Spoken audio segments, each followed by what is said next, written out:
So despite all of this money that Hashem gave him already, gave him the first 2 parts of this treasure, the third part he's going to give him after they cross the ocean. But the first 2 parts, already they lost their Emunah. Why? Material doesn't help our Emunah. Material hurts our Emunah. Having money is a more difficult test than not having money. Because to have a connection with Hashem is much more difficult if you're rich than if you're poor. If you're poor, you need help. So who are you going to cry to? Okay, your parents, fine. After a while, your parents say, okay, you know what, get a job. You cry to your wife says, okay, after a while, go get a job.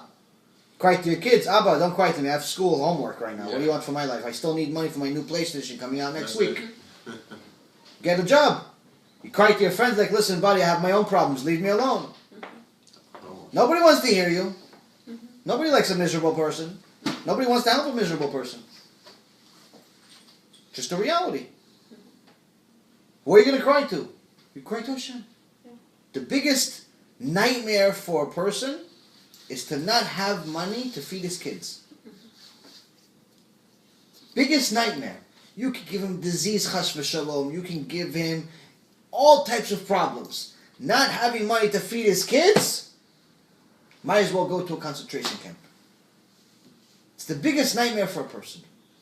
Whether it's a mother or a father, obviously mom is close to their kids, probably even more than the father is, but nonetheless, someone that cares about their children, which is most normal people, even the thought of not having enough of their kids can bring someone to make decisions that are against logic. Whether it's robbing stores, killing someone, or stealing, they'll do anything to feed their kids. They can't. They will go starving. They don't have a problem. But to have little kids starving, it's not an option. So someone poor has an easy time connection to Hashem if he wants. Someone rich, the same person as the guy that goes to the gym. First thing he looks at every morning, most of the time, if he doesn't have Torah already ingrained in him, he looks in the mirror, looks at himself. You ask him, how did you make all this money? The first word out of his mouth is I. I did this, I did that, I did this, I did that. There's a famous legend about one of the Rothschild family members. I'm not sure if it's 100% true or not. It may be a different person. The story itself is true. I'm just not sure if it's them or not. That one of these wealthy people got to a point where they were so rich that they had a building where, in essence, the building was just, in essence, to support their gold. The only reason why they had this building was just to have this giant safe to have all their gold in it. And one day, this rich person came into their safe, their fancy safe with all this gold worth an infinite amount of money. And says, you know what? One thing I know for sure is that even God can't make me go hungry. He has all this money. And at that moment, the automatic door of the safe shut. He could scream as much as he wants. All the employees already went home for the weekend. The employees thought he went away on vacation. 2 days, 3 days, 4 days, 5 days. No food, no drink, but lots of gold. Lots of diamonds.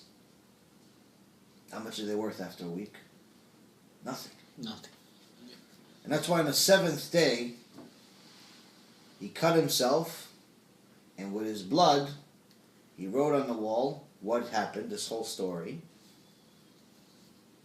And at the end he said, Hashem proved me wrong. And he died on the 8th day.